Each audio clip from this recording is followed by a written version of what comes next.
I thank God for giving me and all of us another opportunity to gather together. இன்றைய தினத்திலே எனக்கும் நம் யாவருக்கும் இப்படி திரும்பவுமாய் கூடி வர கொடுத்த தேவனுக்கு சந்தர்ப்பம் கொடுத்த தேவனுக்கு நான் நன்றி செலுத்துகிறேன். How good it is to praise the Lord and sing songs to Him. தேவனை துதித்து அவருக்கு பாடல்கள் பாடுவது எவ்வளவு நன்மையான காரியமாக இருக்கிறது. But the most thing that's pleasing to the Lord is that we obey Him. ஆனால் நாம் கீழ்ப்படிவதுதான் தேவனுக்கு மிகவும் பிரியமான ஒரு காரியமாக இருக்கிறது. You know, 2 weeks ago, maybe not 2 weeks ago, yeah, I think on 21st of July and 4th of August, those Sundays we, as a church, we heard about the need for the baptism of the Holy Spirit. July 27ஆம் தேதி அந்த ஞாயிற்றுக்கிழமையும் 21 ஜூலை 21ஆம் தேதி மற்றும் August 4ஆம் தேதி இந்த இரண்டு ஞாயிற்றுக்கிழமையிலே நாம் the need for the baptism of the Holy Spirit. பரிசுத்த ஆவியானுடைய அபிஷேகத்தினுடைய தேவை குறித்து நாம் கேட்டோம். We should not neglect the third person of the Trinity. திருத்துவத்தின் மூன்றாவது நபராகிய பரிசுத்த ஆவியானவரை நாம் விட்டுவிடக்கூடாது, அசட்டை செய்துவிடக்கூடாது என்று நாம் கேட்டோம். But earnestly seek for the baptism of the Holy Spirit. பரிசுத்த ஆவியானவருடைய அபிஷேகத்தை நாம் ஊக்கமாய் தேட வேண்டும் என்று நாம் கேட்டோம். And again on 4th of the first week of August, we again heard through Brother Samba Verghese. August 4ஆம் தேதி அன்றைய ஞாயிற்றுக்கிழமை அன்றும் நாம் சகோதரர் சாம் வர்கீசன் அவர்கள் மூலமாக பரிசுத்தாவினுடைய அபிஷேகத்தினுடைய முக்கியத்துவத்தை குறித்து கேட்டோம். He spoke on the title, the New Covenant Life of Helpless Dependence on God. புதிய உடன்படிக்கை வாழ்க்கையானது உதவியற்ற நிலைமையில இருந்து தேவனை சார்ந்து கொள்வதுதான் என்ற தலைப்பிலே சகோதரர் அவர்கள் அன்றைய தினத்திலே பேசினார்கள். Again there was such a deep emphasis on the baptism of the Holy Spirit.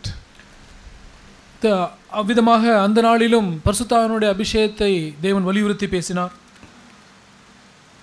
I was asking why the Lord has to speak twice within 3 weeks, the same subject. 3 வாரங்களுக்குள்ளாகவே ஒரே தலைப்பிலே பரிசுத்தாவினை பற்றி ஏன் தேவன் பேச வேண்டும் என்று நான் கேட்டேன். Do any of us sitting here who heard it twice thought about it? இதை குறித்து 2 முறை கேட்ட இங்கே உட்கார்ந்திருக்கிற உங்களில் யாராவது ஒருவர் அதை குறித்து யோசித்து பார்த்தீர்களா? How many of us took it seriously when we heard it first? முதல் தடவை நாம் அதை கேட்ட பொழுது நம்மில் எத்தனை பேர் அதை ஜாக்கிரதையாக எடுத்துக்கொண்டோம்? Yeah, we all realize the need for the baptism of the Holy Spirit. நாம் எல்லாருமே பரிசுத்த ஆவியானவருடைய அபிஷேகத்தினாலே நிறைவேறுவதனுடைய முக்கியத்துவத்தை நாம் அறிந்திருக்கிறோம். Especially when we all listen to a sermon. குறிப்பாக நாம் ஒரு பிரசங்கத்தை கேட்கும் பொழுது. And I believe on that day, towards the end of that service, during the time of prayer, many of you or even all of you might have prayed, Lord, baptize me with the Holy Spirit. அன்றைய தினத்திலே செய்தி முடிந்து ஜெப நேரத்திலே உங்களில் அநேகர் எல்லாருமே கூட ஆண்டவரே என்னை பரிசுத்த ஆவியினாலே நிறைத்திரளும் என்று ஜெபித்திருப்பீர்கள். Even you would have testified in the afternoon when you had time of fellowship with sisters among sisters, brothers among brothers. சகோதரிகளோடும் சகோதரர்களோடும் மதிய நேரத்திலே ஐக்கியம் கொண்ட வேளையிலே தேவன் என்னை அபிஷேகத்தினால் நிறைத்தார் என்று நீங்கள் சாட்சி கூட பகிர்ந்திருக்க முடியும். About the importance of பரிசுத்தாவின் அபிஷேகத்தை குறித்ததான முக்கியத்துவத்தை குறித்து நீங்கள் சாட்சி சொல்லியிருந்திருக்க முடியும், நம்பிக்கை அறிக்கை செய்திருந்திருக்க முடியும். You would have testified your hope. உங்களுடைய நம்பிக்கையை நீங்கள் பகிர்ந்து கொண்டிருப்பீர்கள். And how many of you, I want to ask this question, ask yourself this question. நான் உங்களை கேள்வி கேட்க விரும்புகிறேன். நீங்களே இந்த கேள்வியை உங்களுக்கு நீங்களே கேட்டுக்கொள்ளுங்கள். How many of you prayed Monday, the next day, for the baptism of the Holy Spirit? அடுத்த நாள் திங்கட்கிழமை அன்று எத்தனை பேர் பரிசுத்த ஆவியினுடைய அபிஷேகத்திற்காக ஜெபித்தீர்கள்? How many of you prayed on Tuesday? How many of you prayed on Tuesday? செவ்வாய்க்கிழமை அன்று எத்தனை பேர் அதற்காக ஜெபித்தீர்கள்? Wednesday, Thursday, Friday, Saturday. புதன்கிழமை, வியாழன், வெள்ளி, சனி இந்த நாட்களிலே எத்தனை பேர் பரிசுத்தாவின் நிறைவுக்காக ஜெபித்தீர்கள்? Or even the next week. அல்லது அடுத்த வாரம் How many of you earnestly sought for the baptism and the fullness of the Spirit? பரிசுத்தாவினுடைய அபிஷேகம் அவருடைய நிறைவுக்காக எத்தனை பேர் நீங்கள் ஊக்கமாக ஜெபித்தீர்கள்? Is it because many of us who heard the first message did not seek for the baptism of the Holy Spirit that the Lord has to speak to us again? முதல் தடவை ஆண்டவர் இதை குறித்து பேசின பொழுது அதை கேட்டவர்கள் அதை ஜாக்கிரதையாக தேடாதது நிமித்தமோ ஆண்டவர் இரண்டாம் முறை இதை பேச வேண்டியிருந்தது? Maybe God was waiting. ஒருவேளை தேவன் நமக்காக காத்து கொண்டிருப்பாரா இருக்கும். Some of you to come to him and ask, Lord, fill me with the Holy Spirit. உங்களில் சிலர் அவரிடத்திலே வந்து ஆண்டவரே என்னை பரிசுத்த ஆவியினாலே நிரப்பும் என்று கேட்கும் வரை அவர் காத்து கொண்டிருக்கிறாரா இருக்கும். I don't know how many brothers and sisters he found among us who prayed that earnestly every day, Lord, fill me with your Holy Spirit. ஆண்டவரே என்னை பரிசுத்த ஆவியினாலே நிரப்பும் என்று ஊக்கமாய் உங்களிலே ஜெபித்தவர்கள் இருக்கிறார்களா? Is it because the Lord did not cease many and that in his love for us that he has to speak again? அப்படி அநேகர் தம்மிடத்திலே வராதது நிமித்தமாக தம்முடைய அன்பு நிமித்தமாக நம்மீது வைத்த அன்பு நிமித்தமாக ஆண்டவர் திரும்ப பேசியிருக்கிறாரோ? And after listening to that, அந்த இரண்டாம் முறை பேசினதை கேட்ட பிறகும் again that day all of us would have prayed. அந்த நாளிலும் நாம் யாவருமே ஜெபித்திருந்திருப்போம். Many brothers and sisters would have testified that afternoon. அந்த மதிய வேளையிலே அநேக சகோதர சகோதரிகள் தங்களுடைய நம்பிக்கையை சாட்சியாக அறிவித்திருந்திருப்பார்கள். But after that, அதற்கு பிறகு என்ன ஆயிற்று? how seriously we take the word of God that God speaks to us through some brothers in the church. சபையிலே சில சகோதரர்கள் மூலமாக தேவன் பேசுகிறதை தேவனுடைய வார்த்தை எவ்வளவு ஜாக்கிரதையாக நாம் எடுத்துக்கொள்கிறோம்? We can ignore it also. நாம் தேவனுடைய வார்த்தையை நாம் அசட்டை செய்து அப்படியே விட்டுவிடவும் முடியும். Even our Lord, spoke about the baptism of the Holy Spirit. நம்முடைய ஆண்டவராகிய இயேசு கிறிஸ்துவும் கூட பரிசுத்த ஆவியானவருடைய அபிஷேகத்தை குறித்து பேசினார். We read in John chapter 7. யோவான் எழுதின சுவிசேஷம் 7ஆம் அதிகாரத்திலே நாம் வாசிக்கிறோம். I don't think any of us in this church preached like Jesus preached. இயேசு பிரசங்கித்தது போல இந்த சபையிலே யாரும் பிரசங்கித்திருப்பார்கள் என்று சொல்ல முடியாது. It says in verse 37. 37ஆம் வசனம். 7:37. யோவான் 7:37. Now on the last day, the great day of the feast, Jesus stood and cried out, saying, If anyone is thirsty, let him come to me and drink. பண்டிகையின் கடைசி நாளாகிய பிரதான நாளிலே இயேசு நின்று சத்தமிட்டு, ஒருவன் தாகமாயிருந்தால் என்னிடத்தில் வந்து பானம் பண்ண கடவன் என்றார். Jesus also preached on the same subject, but very fervently, crying. இயேசுவும் இதே தலைப்பிலே பிரசங்கித்தார். மிக ஊக்கமாக அவர் சத்தமிட்டு பிரசங்கித்தார். If anyone is thirsty, let him come to me and drink. ஒருவன் தாகமாயிருந்தால் என்னிடத்தில் வந்து பானம் பண்ண கடவன். He is giving a call. அவர் அங்கே ஒரு அழைப்பை விடுக்கிறார். Yeah, he gave us also a call. நமக்கும் அவர் அழைப்பை கொடுத்தார். And he said in verse 38, He who believes in me, as the scripture says, from his innermost being will flow rivers of living water. 38வது வசனம், வேத வாக்கியம் சொல்லுகிறபடி என்னிடத்தில் விசுவாசமாய் இருக்கிறவன் எவனோ அவன் உள்ளத்திலிருந்து ஜீவ தண்ணீர் உள்ள நதிகள் ஓடும் என்றார். And we all know what he was speaking about. அவர் எதை குறித்து பேசினார் என்பதை நாம் யாவரும் அறிந்திருக்கிறோம். This he spoke of the Spirit, verse 39, whom those who believed in him were to receive.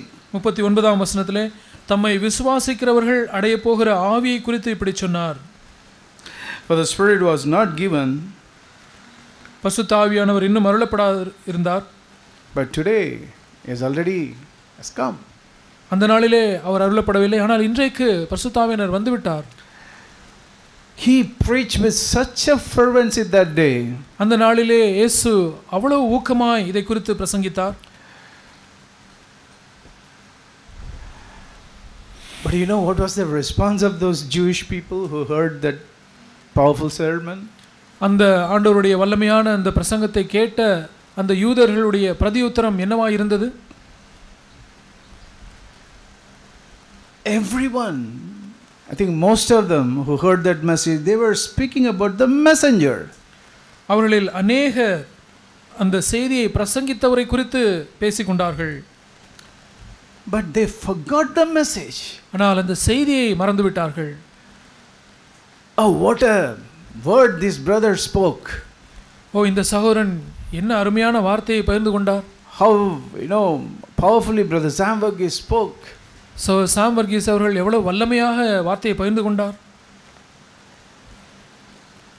But how many of us sought the Lord for that, for the baptism of the Holy Spirit? பரிசுத்த ஆவியானவருடைய அபிஷேகத்துக்காக நம்மில் எத்தனை பேர் தேவனை தேடினோம்? These people also said the same thing. இந்த ஜனங்களும் அவ்விதமாகவே சொன்னார்கள். Now they said, it says in verse 40, some of the people therefore, when they heard this verse, they were saying, yeah, this man, this Jesus is really a prophet. He spoke so prophetically today. 40ஆம் வசனத்திலே வாசிக்கிறோம், ஜனங்களில் அநேகர் இந்த வசனத்தை கேட்ட பொழுது, இவர் இந்த இயேசு இவ்வளவு வல்லமையாக பிரசங்கிக்கிறார், மெய்யாகவே ஒரு தீர்க்கதரிசிதான் என்று சொன்னார்கள். And some other people were testifying.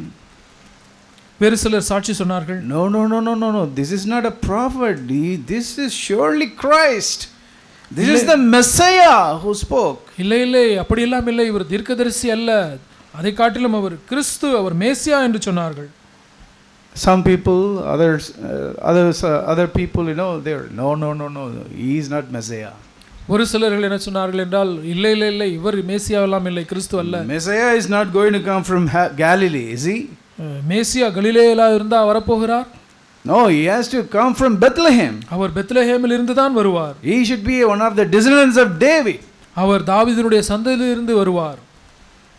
But this man is from some other place. ஆனால் இவர் வேறு எந்த ஒரு இடத்திலிருந்து அல்லவா வருகிறார்? And there were some other people who wanted to arrest Jesus Christ. வேறு சிலர் ஆண்டவராகிய இயேசுவை கைது செய்யும்படியாக விரும்பினார்கள். That we read in verse 44. 44ஆம் வசனத்திலே வாசிக்கிறோம். So this was the discussion that was going on after listening to your message. ஒரு செய்தி, when Jesus cried to people to come and drink from him. ஜனங்கள் தம்மிடத்திலே வந்து ஆவியை பருகிக் கொள்ள வேண்டும் என்று இயேசு சத்தமிட்டு பிரசங்கித்த அந்த செய்தியை கேட்ட ஜனங்கள் இவ்விதமாக தங்களுக்குள்ளே பேசிக்கொண்டார்கள். The devil sowed a discord among them. பிசாசானவன் sowed a division among them. அவர்களுக்குள்ளாக ஒரு பிரிவினையை ஏற்படுத்தி விட்டான். It says in verse 43, a division occurred in the crowd because of him. 43ஆம் வசனத்திலே வாசிக்கிறோம், இவ்விதமாக அவரை குறித்து ஜனங்களுக்குள்ளே பிரிவினை உண்டாயிற்று. And the people completely forgot the message. ஜனங்கள் இந்த செய்தியை முற்றிலுமாக மறந்துவிட்டார்கள்.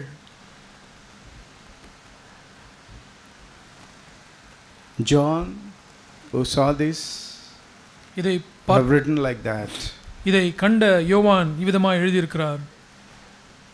And supposing John, if he had witnessed what happened in our church for the last 3-4 weeks, and the message that was preached in the church about the baptism of the Holy Spirit, what he would write today? அப்போஸ்தலனாகிய யோவான் இன்றைய நாளிலே நம்மத்திலே இருந்து கடந்த 4 வாரங்களாக சபையிலே பிரசங்கிக்கப்படுகிறவர்களை பரிசுத்த ஆவியானவருடைய அபிஷேகத்தை குறித்த முக்கியத்துவத்தை குறித்த செய்தியை பிரசங்கித்த பிறகு நாம் எப்படி இருக்கிறோம் என்பதை குறித்து அவர் கவனித்து நம்மை குறித்து இன்றைக்கு அவர் எழுதுவாரானால் என்ன எழுதுவார்? After hearing 2 messages about the baptism of the Holy Spirit, பரிசுத்த ஆவியானவருடைய அபிஷேகத்தை குறித்து 2 செய்திகளை கேட்ட பிறகு நம்மை குறித்து அவர் என்ன எழுதுவார்? What the response the Lord saw in all of us? நம் எல்லாரிடத்திலிருந்தும் எவ்விதமான ஒரு பிரதியுத்தரத்தை, ஒரு பதிலை ஆண்டவர் எதிர்பார்ப்பார். The Lord told the disciples in Luke 24. லூக்கா 24ஆம் அதிகாரத்திலே ஆண்டவர் தம்முடைய சீஷர்களை பார்த்து சொன்னார். After giving the disciples the great commission, அங்கே அந்த மகா பெரிதான அந்த கட்டளை, மாபெரும் கட்டளையை சீஷர்களுக்கு கொடுத்த பிறகு, Luke 24 verse 49. லூக்கா 24ஆம் அதிகாரம் 49வது வசனம்.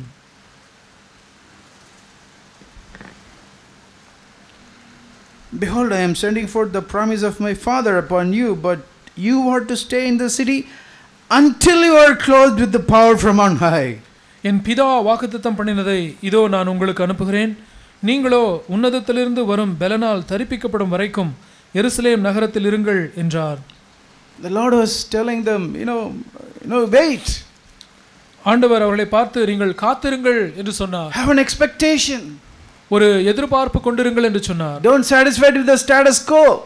இது இருக்கிற நிலைமையிலேயே திருப்தி அடைந்து விடாதீர்கள். Yeah, you have done so many miracles. நீங்கள் அதிகமான அற்புதங்களை செய்திருக்கிறீர்கள். You cast out demons. பிசாசுகளை துரத்தி இருக்கிறீர்கள்.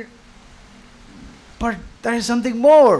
ஆனால் இதை காட்டிலும் மேலான ஒன்று இருக்கிறது. That is, if your life has to be a useful one, you please wait and receive what the Father has promised. உங்களுடைய வாழ்க்கை பிரயோஜனம் உள்ளதா இருக்க வேண்டும் என்றால் பிதாவானவர் வாக்குத்தத்தம் பண்ணியதை பெற்றுக்கொள்ளும்படிக்கு நீங்கள் காத்திருங்கள் என்று சொன்னார். What the Lord was saying is, please do not go out and try to fulfill the Great Commission without being filled in the Holy Spirit, baptized in the Holy Spirit. வேறு விதமாக சொல்ல போனால் ஆண்டவர் சீஷர்களை பார்த்து பரிசுத்த ஆவியானவருடைய அந்த அபிஷேகத்தினாலே இந்த பலனாலே நிரப்பப்படும் வரைக்கும் நீங்களாக சென்று நான் சொன்ன இந்த மாபெரும் கட்டளையை நிறைவேற்ற பிரயாசப்படாதீர்கள் என்று தான் சொன்னார். All of us are, many of the brothers, not all of us, many of the brothers and sisters are doing some work in the church. சபையிலே அநேக சகோதரிகள் சபையிலே ஏதாவது ஒரு வேலையை ஒரு பணியை செய்கிறார்கள். Some share the word. சிலர் வார்த்தையை பகிர்ந்து கொள்கிறார்கள். Some lead the singing. சிலர் பாடல்களை நடத்துகிறார்கள். Some do a lot of arrangements in the morning. காலையிலே அநேகர் அந்த காரியங்களை எல்லாம் ஒழுங்குபடுத்துகிறார்கள். There are Sunday school teachers. Sunday school ஆசிரியர்கள் இருக்கிறார்கள்.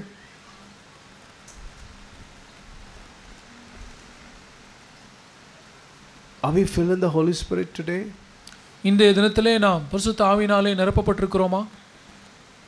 The Lord said, I think when the Lord told them about the Great Commission to the disciples, apostles, அவருடைய சீஷர்களுக்கு அப்போஸ்தலர்களுக்கு தம்முடைய மாபெரும் கட்டளையை கொடுத்த பொழுது அவர் சொன்னது, I believe they would have been so eager to run out and proclaim that gospel. அதை கேட்ட உடனே அப்போஸ்தலர்கள் மிகவும் ஆர்வமுடையவர்களாய் துரிதமாய் அவர்கள் ஓடி சுவிசேஷத்தை பிரசங்கிக்க வேண்டும் என்று தான் விரும்பி இருப்பார்கள். Peter, who is always the first, he would have been the first person to go out. எப்பொழுதும் அந்த முந்தினவனாகிய பேதுரு எப்பொழுதுமே முதலாவது சென்று அதை செய்ய முயன்றிருப்பார். But the Lord told them, wait, don't do. ஆனால் ஆண்டவர் அவர்களை பார்த்து சொன்னார், காத்திருங்கள், நீங்கள் உடனே போய் அதை செய்ய வேண்டாம் என்று சொன்னார். Acts chapter 1. அப்போஸ்தலருடைய நடபடிகள் 1ஆம் அதிகாரம்.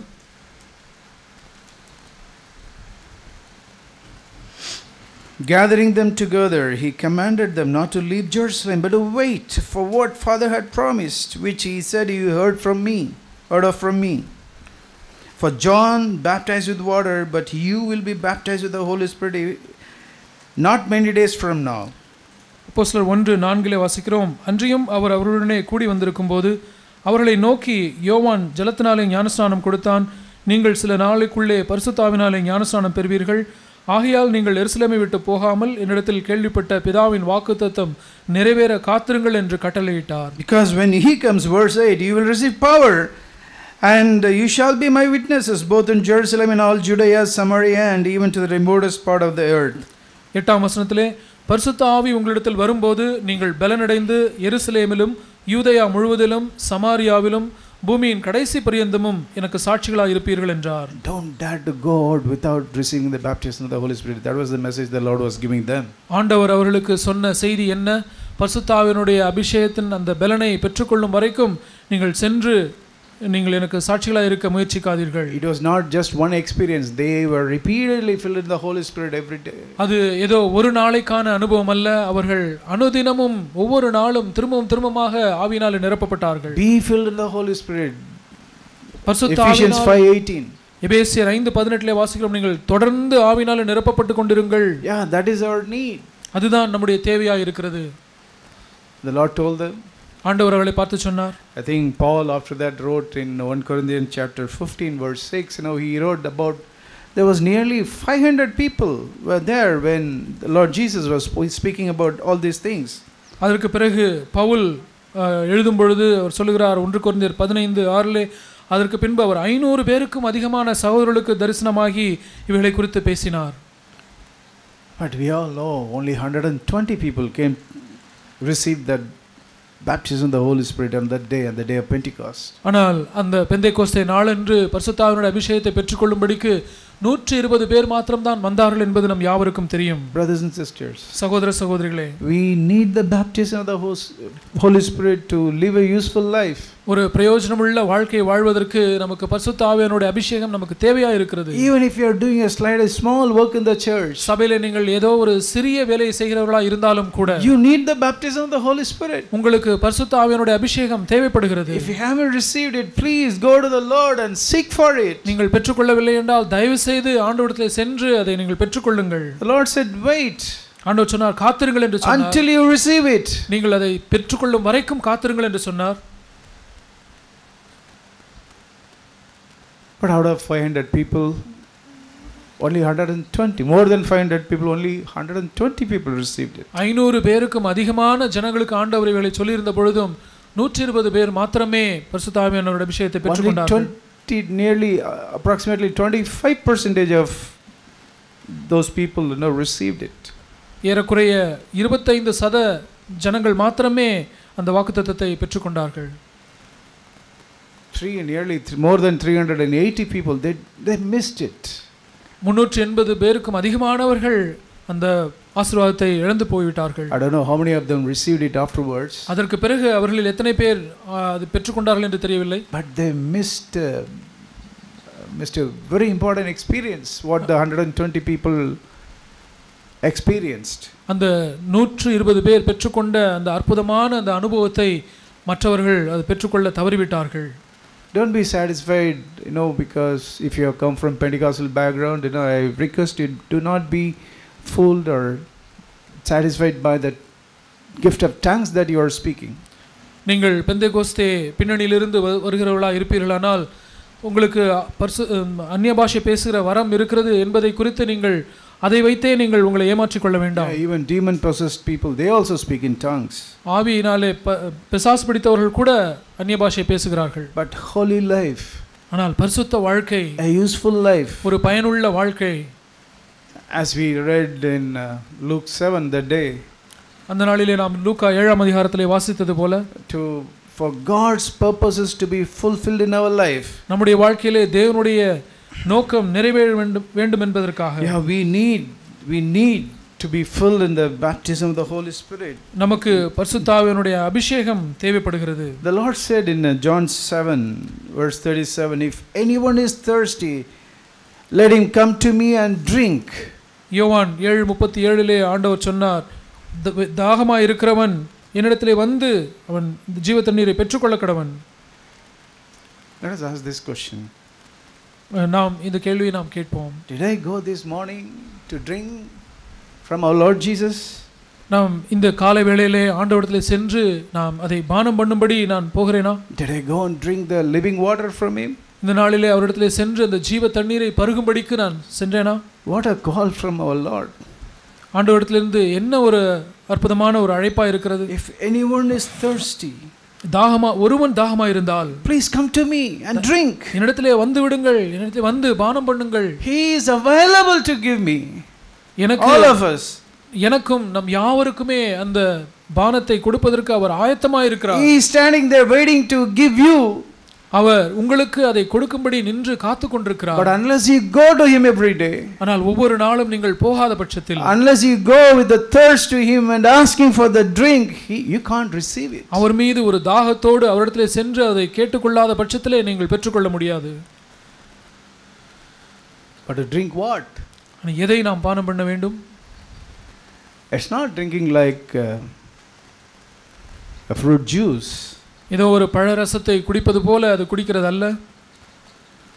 If you want to be filled in the Holy Spirit, நாம் பரிசுத்த ஆவியினாலே நிரப்பப்பட்டிருக்க விரும்பினால், have that fullness of the Spirit, ஆவியின் நிறைவை பெற்றுக்கொள்ள வேண்டும் என்று விரும்பினால், as the Lord said in 7:38, 7:38 ஆண்டவர் சொன்னது போல, he who believes in me, என்னிடத்தில் விசுவாசமாய் இருக்கிறவன், as the scripture said, from his innermost being will flow rivers of living water. வேதவாக்கியம் சொல்லுகிறபடி அவன் உள்ளத்திலிருந்து ஜீவ தண்ணீருள்ள நதிகள் ஓடும். Rivers of living water. ஜீவ தண்ணீருள்ள நதிகள். That's why he is calling. அதனால தான் அவர் அழைக்கிறார். Come and drink. வந்து பானம் பண்ணுங்கள். If you are thirsty, anyone, if you are thirsty, come and drink. யாரா இருந்தாலும் சரி, யாதொருவன் தாகமா இருந்தால் அவன் இடத்திலே வந்து பானம் பண்ண கடவன். And drink what? என்னத்தை பானம் பண்ண வேண்டும்? Yeah, in the previous chapter the Lord said in John chapter 6 verse 53. இதுக்கு முந்தின அதிகாரம் 6ஆம் அதிகாரம் 53ஆம் வசனத்திலே ஆண்டவர் சொன்னார், there he says what I should drink. அங்கே நான் எதை பருக வேண்டும், பானம் பண்ண வேண்டும் என்று சொல்கிறார். How I can have the fullness of the Spirit. நான் எப்படி பரிசுத்த ஆவியினுடைய நிறைவை பெற்றுக்கொள்ள முடியும்? How the rivers of living water shall flow from my life. எப்படி என்னுடைய வாழ்க்கையிலிருந்து ஜீவ தண்ணீர் உள்ள நதிகள் புறப்பட்டு ஓட முடியும்? Yeah, verse 53. 53வது வசனம். Again the Lord said, Jesus said to them, truly, truly I say to you, unless you eat the flesh of the Son of Man and drink his blood, you have no life in yourself. 53ஆம் வசனம். அதற்கு இயேசு அவர்களை நோக்கி, நீங்கள் மனுஷகுமாரனுடைய மாம்சத்தை புசியாமலும் அவருடைய இரத்தத்தை பானம் பண்ணாமலும் இருந்தால் உங்களுக்குள்ளே ஜீவனில்லை என்று மெய்யாகவே உங்களுக்கு சொல்கிறேன். Yeah, even in the previous verse also the Lord says, word 47, truly, truly I say to you, he who believes has eternal life. 47ஆம் வசனத்திலேயும் சொல்கிறார், என்னிடத்தில் விசுவாசமாய் இருக்கிறவனுக்கு நித்திய ஜீவன் உண்டென்று மெய்யாகவே உங்களுக்கு சொல்கிறேன். As we read in John 7:38, யோவான் 7:38லே வாசித்தது போல, he who believes in me. என்னிடத்தில் விசுவாசமாய் இருக்கிறவன். What is this belief? இந்த விசுவாசமாய் இருப்பது என்றால் என்ன? Is it just intellectual? இது ஏதோ மூளை அறிவுபூர்வமானதா? I think even our little children have such an intellectual faith. சிறு நம்முடைய மத்தியில இருக்க சிறு பிள்ளைகளுக்கு கூட இந்த புத்தி சம்பந்தப்பட்ட அறிவு, அந்த விசுவாசம் இருக்கிறது. This is not an intellectual belief the Lord is speaking about. இது மூளை அறிவு, அந்த புத்தி சம்பந்தப்பட்ட அந்த விசுவாசத்தை குறித்து ஆண்டவர் பேசவில்லை. It's an active commitment to our Lord Jesus Christ. நம்முடைய ஆண்டவராக இயேசு கிறிஸ்துவின் மீது செயல்பாடுள்ள ஒரு நம்பிக்கை, ஒரு விசுவாசம். It's giving my body to the Lord Jesus Christ as a living sacrifice every day. ஒவ்வொரு நாளும் என்னுடைய சரீரத்தை ஆண்டவராக இயேசு கிறிஸ்துவுக்கு ஒரு ஜீவ பலியாக ஒப்புக்கொடுப்பது. It's an active commitment. ஒரு செயல்பாடு நிறைந்த ஒரு அர்ப்பணிப்பு. It involves a union with him.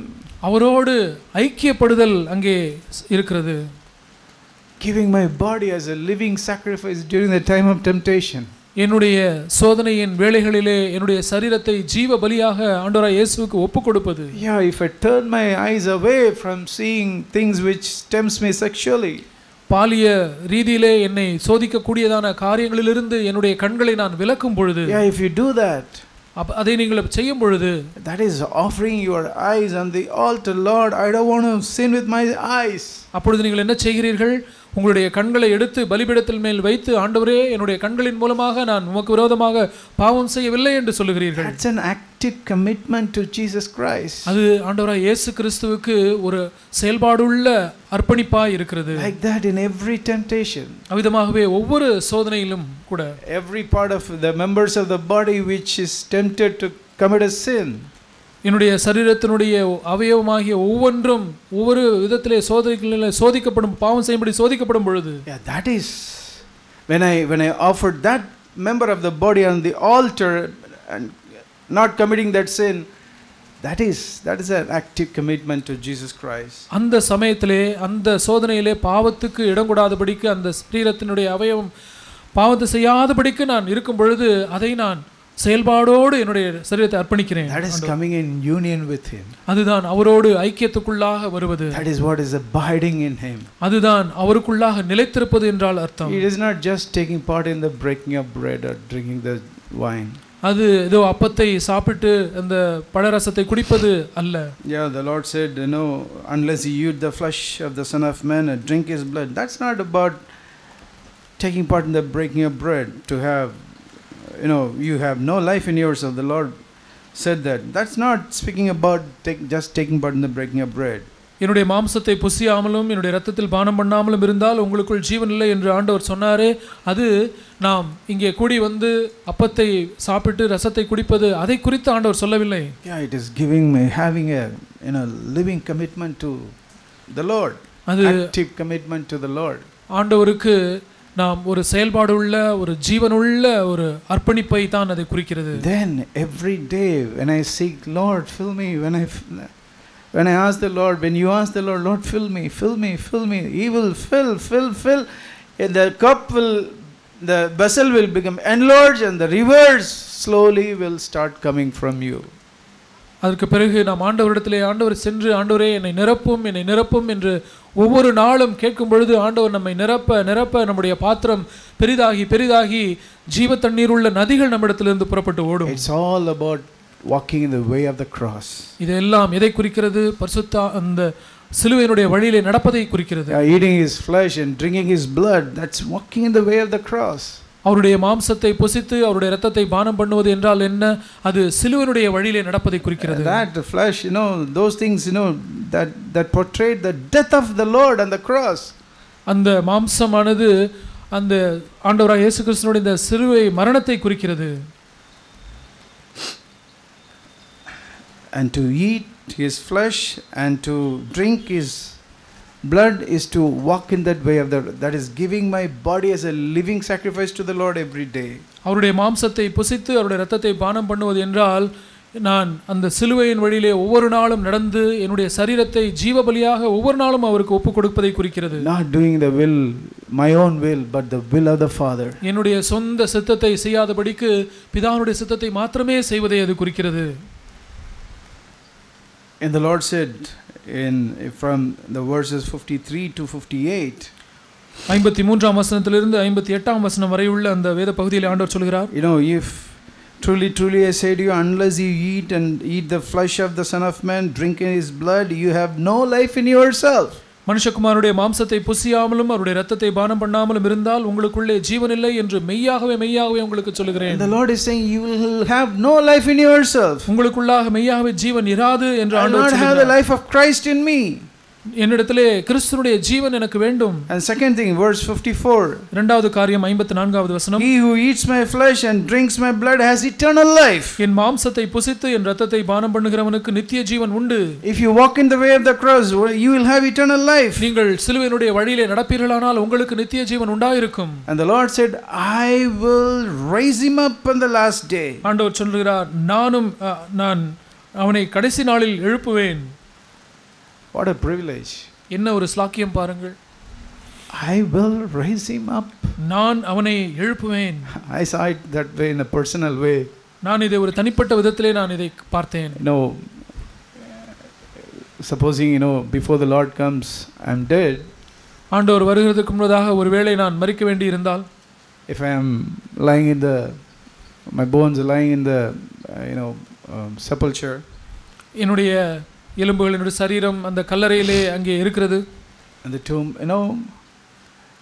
the Lord himself will come and raise me up personally. ஆண்டவர் தாமே தனிப்பட்ட விதத்திலே வந்து என்னை எழுப்புவார். That's what I feel the Lord saying to me.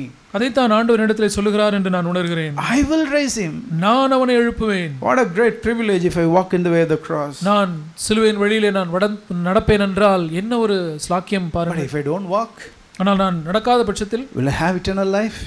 எனக்கு நித்திய ஜீவன் இருக்குமா? Will he raise me up on the first resurrection? அந்த முதலாம் உயிர்த்தெழுதலே ஆண்டவர் என்னை தனிப்பட்ட விதத்திலே வந்து எழுப்புவாரா? It's a question mark. அது ஒரு பெரிய கேள்வியா இருக்கிறது. The Lord said, if you do it, I will raise you. ஆண்டவர் சொன்னார், நீ இப்படி செய்தால் நான் உன்னை எழுப்புவேன். If you walk in this way, I will give you eternal life. நீ இதை புசித்து பானம் பண்ணி விதமாய் நீ நடப்பாயானால் நான் உனக்கு நித்திய ஜீவனை கொடுப்பேன். And again in verse 56, திரும்பவும் 56ஆம் வசனத்திலே the Lord is repeating again and again. ஆண்டவர் அதை திரும்பமாக சொல்லுகிறார். Same phrase, my flesh, my blood. அதே பதம், மாம்சத்தை, என்னுடைய மாம்சம், என்னுடைய இரத்தம். So important, dear brothers, to die to ourselves, not doing our own will.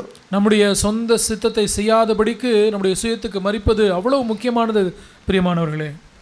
The Lord said, he who walks in the way of the cross, who eats my flesh, drinks my blood, it is that person who abides in me and I in him. இப்படி என்னுடைய மாம்சத்தை புசித்து என் இரத்தத்தை பானம் பண்ணுகிறவன் தான் என்னிலே நிலைத்திருக்கிறான், நான் அவனிலே நிலைத்திருக்கிறேன். The Lord said in verse 57, 57ஆம் வசனத்திலே ஆண்டவர் சொன்னார், I live because of the Father. நான் பிதாவினால் பிழைத்திருக்கிறேன். And so he who eats me, he will also live because of me. என்னை புசிக்கிறவனும் என்னாலே பிழைப்பான். Again in verse 58, திரும்பமாக 58ஆம் வசனத்திலே, This is the bread which came down out of heaven, not as the fathers ate and died. He who eats this bread will live forever. வானத்திலிருந்து இறங்கின அப்பம் இதுவே, இது உங்கள் பிதாக்கள் புசித்த மன்னாவை போல் அல்ல, அவர்கள் மரித்தார்களே, இந்த அப்பத்தை புசிக்கிறவனோ என்றென்றைக்கும் பிழைப்பான் என்றார். It is not just eating that physical manna. அது அந்த சரீர பிரகாரமான அந்த மன்னாவை சாப்பிடுவதல்ல. It's dying to my will. இது என்னுடைய சுய சித்தத்துக்கு மரிப்பது. That person will live forever. அந்த நபர் எப்பொழுது என்றென்றைக்கும் பிழைத்திருப்பான். If the Lord would see few people who have that thirst, இந்த தாகத்தை வைத்து கொண்டிருக்கிறதான ஒரு சிலரை தேவன் பார்ப்பாரானால், if he sees people who believes in such life, இப்படிப்பட்ட ஒரு வாழ்க்கையின் மீது விசுவாசம் கொண்டிருக்கிற சிலரை தேவன் பார்ப்பாரானால், how much you would have been delighted, அவர் எவ்வளவாய் சந்தோஷப்படுவார், how much he would have given his Holy Spirit to such people. அப்படிப்பட்ட நபர்களுக்கு எவ்வளவாய் அவர் தம்முடைய ஆவியை அருளுவார். But when the Lord spoke about all those things, ஆண்டவர் இந்த எல்லா காரியத்தை குறித்தும் பேசினார். when he spoke about the baptism of the Holy Spirit, பரிசுத்த ஆவியானவரே அபிஷேகத்தை குறித்து பேசினது, they forgot the message. அதை அவர்கள் மறந்து, அந்த செய்தியை அவர்கள் மறந்து விட்டார்கள். They did not take it to their hearts. அந்த செய்தியை அவர்கள் தங்களுடைய இதயத்துக்குள்ளாக எடுத்துக்கொள்ளவில்லை. Again, when he spoke about these things, இந்த காரியங்களை குறித்து ஆண்டவர் பேசின பொழுதும், dying to ourselves, நம்முடைய சுயத்துக்கு மரிப்பதை குறித்து அவர் பேசின பொழுதும், offering our body as a living sacrifice every day, ஒவ்வொரு நாளும் நம்முடைய சரீரத்தை ஜீவ பலியாக ஒப்புக் கொடுப்பதை பற்றி அவர் பேசின பொழுது, Lord, I don't want to sin today. ஆண்டவரே, நான் இன்றைக்கு உட்கார்ந்திருக்க விரும்பவில்லை, help me, give me the power. எனக்கு வல்லமையை தாரும். And we cry out like that. இப்படி நாம் கதறுவோமானால், I don't want to get angry. நான் கோபப்பட விரும்பவில்லை ஆண்டவரே. I don't want to see any filthy picture.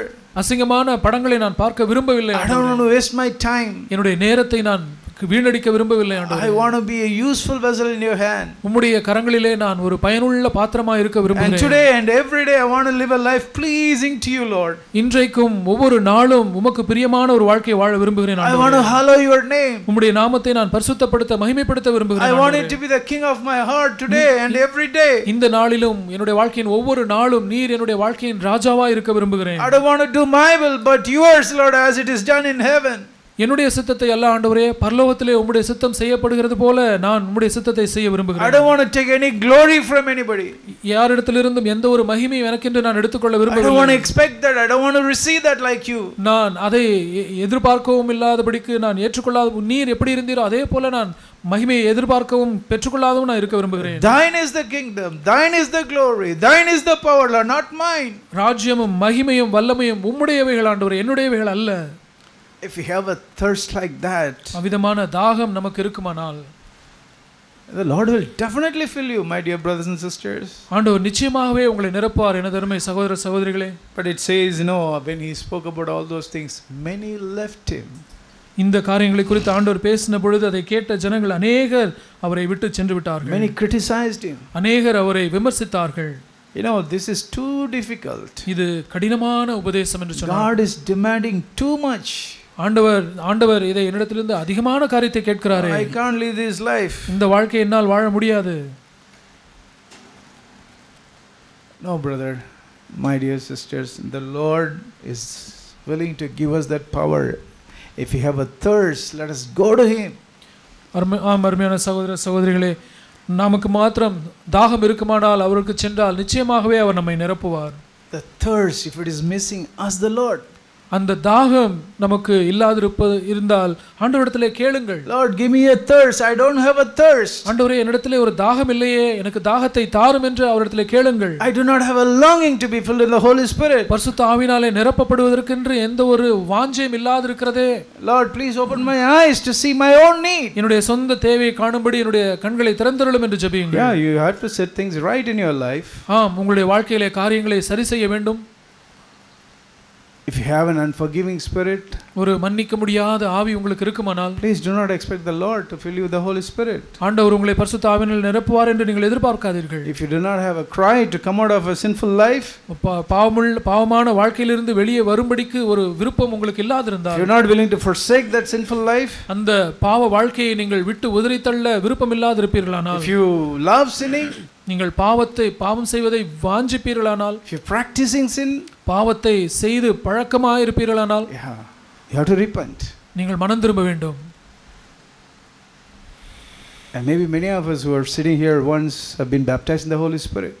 இங்கே உட்கார்ந்திருக்கிற அநேகரிலே அவர்கள் ஒருவேளை முந்தைய நாட்களிலே ஆவியினால் நிரப்பப்பட்டிருந்திருக்க முடியும். But today, if you are not willing to walk in the way of the cross, ஆனால் இன்றைக்கு நீங்கள் சிலுவையினுடைய வழியிலே நடக்க ஆயத்தமாய் விருப்பமாய் இல்லாதிருந்தால், you will not have the fullness of the Spirit. உங்களுக்கு ஆவியினுடைய நிறைவு இருக்காது. Rivers of living water, what the Lord promised, will not happen in your life. ஆண்டவர் வாக்குத்தத்தம் பண்ணின அந்த ஜீவ தண்ணீருள்ள நதிகள் உங்களுடைய வாழ்க்கையிலே காணப்படாது. If God has given us light about any pride in our life, நம்முடைய வாழ்க்கையிலே இருக்கிறதான ஏதாவது ஒரு பெருமை குறித்து தேவன் நமக்கு வெளிச்சம் போட்டு காப்பியிருப்பாரானால், if he speaks through another godly brother, ஒரு தேவபக்தி உள்ள வேறொரு சகோதரன் மூலமாக உங்களுக்கு ஏதோ ஒரு காரியத்தை பேசுவாரானால், and points out the pride that's in you, உங்களிடத்தில் இருக்கிறதான அந்த பெருமையை ஆண்டவர் அவர் மூலமாக காட்டுவாரானால், and if you are not willing to receive that correction, அந்த சீர்திருத்தலை நீங்கள் ஏற்றுக்கொள்ள மனதில்லாதிருப்பீர்களானால், yeah, slowly you will lose the anointing. கொஞ்சம் கொஞ்சமாக அந்த அபிஷேகத்தை நீங்கள் இழந்து போவீர்கள். Let us never compare ourselves with anybody. நாம் நம்மை எந்த நபரோடும் ஒப்பிட்டு பார்க்க வேண்டாம். Our flesh only tries to compare ourselves with others. நம்முடைய மாம்சமானது நம்ம எப்பொழுதுமே மற்றவர்களோடு ஒப்பிட்டு பார்க்க முடியாதான் விரும்புகிறது. It doesn't look our own sin. இது நம்முடைய சொந்த பாவத்தையே அது பார்க்காது. But compare with other and say, I am better. ஆனால் மற்றவர்களோடு ஒப்பிட்டு பார்த்து, ஓ பரவாயில்லை, நான் அவரை காட்டிலும் நான் மேலானவன் என்று சொல்லும். The high thought about ourselves. நம்மை குறித்து எண்ணுகிற அளவுக்கு மிஞ்சின மேன்மையான எண்ணம், the anointing will leak.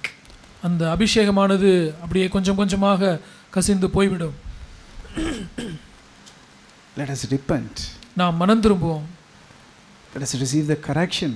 அந்த நாம் சீர்திருத்தலை நாம் பெற்றுக்கொள்வோம், ஏற்றுக்கொள்வோம். From the Lord, from godly brothers. தேவபக்தி உள்ள சகோதரரிடத்திலிருந்தோ தேவனிடத்திலிருந்தோ வருகிற அந்த கடிந்து கொள்ளுதலை சீர்திருத்தலை நாம் ஏற்றுக்கொள்வோம். Cry to the Lord. ஆண்டவரிடத்திலே கதறுவோம். Lord, it's difficult for me.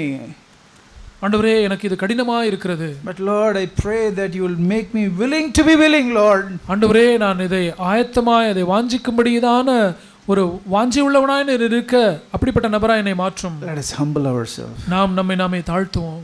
The Lord spoke to us twice about the baptism of the Holy Spirit. பரிசுத்த ஆவியினுடைய அபிஷேகத்தை குறித்து ஆண்டவர் நம்மிடத்தில் 2 முறை பேசியிருக்கிறார். Brothers and sisters, சகோதர சகோதரிகளே, do not neglect what the Lord has spoken to us. ஆண்டவர் நம்மிடத்தில் பேசியிருக்கிறவர்களை நீங்கள் அசட்டை செய்யாதீர்கள். And those of us who have received the baptism once, ஒரு முறை பரிசுத்த ஆவியினுடைய அபிஷேகத்தை பெற்ற நம்மில் இருக்கிற பெற்றவர்கள், don't be satisfied with that. அந்த ஒரு அனுபவத்திலே நீங்கள் திருப்தியாக இருந்து விட வேண்டாம். Anything that hinders you from being filled in the Spirit more and more every day, ஒவ்வொரு நாளும் அதிகமாய் பரிசுத்த ஆவியினாலே நிரப்பப்படுவதிலிருந்து நம்மை தடை பண்ணுகிற காரியங்கள் இருக்குமானால், I don't know. எனக்கு தெரியவில்லை. I only know about what is hindering in my life. என்னுடைய வாழ்க்கையிலே ஆவியை பெற்றுக்கொள்ள தடையா இருக்கிற காரியங்களே எனக்கு தான் தெரியும். Yeah, each one of us will know. நம்மில் ஒவ்வொருவரும் நம்மை குறித்த காரியத்தை அறிவோம். Let us set those things right. அப்படிப்பட்ட காரியங்களை நாம் சரி செய்வோம். Let us walk in the way of the cross. சிலுவையினுடைய வழியிலே நாம் நடப்போம். Let this not be a theory. இது ஏதோ ஒரு கொள்கை கோட்பாடா இருந்து விட வேண்டாம். Let us seek, Lord, I want this to be an experience, Lord. ஆண்டவரே, இது என்னுடைய வாழ்க்கையிலே ஒரு நிதர்சனமான அனுபவமாய் மாறட்டும் என்று ஆண்டவரை நாம் தேடுவோம்.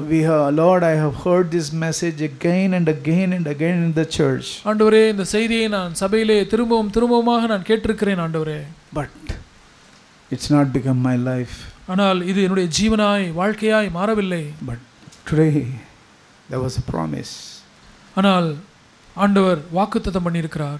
He who is thirsty, if anyone is thirsty, ஒருவன் தாகமாய் இருந்தால் என்று சொன்னார், let him come to me and drink the living water. அவன் என்னிடத்திலே வந்து இந்த ஜீவ தண்ணீரை பானம் பண்ண கடவன் என்று சொன்னார். Let us be those of us who are born again. Let everyone in the church be filled in the Holy Spirit, the assurance of the baptism of the Holy Spirit, and those who are filled will be filled, baptized in the Holy Spirit, will have the fullness of the Spirit every day, growing in that. நம்மிலே மனம் திருப்பி இருக்கிறவர்கள், மறுபடியும் பிறந்திருக்கிறவர்கள் பரிசுத்த ஆவினாலே நிரப்பப்பட நாம் ஆண்டவரை தேடுவோம். பரிசுத்த ஆவினாலே அபிஷேகம் பெற்றவர்கள் ஒவ்வொரு நாளும் நாம் அந்த ஆவின் நிறைவிலே வளரும்படிக்கு நாம் தேவனை தேடுவோம். May the Lord help us. ஆண்டவர் நமக்கு உதவி செய்வாராக.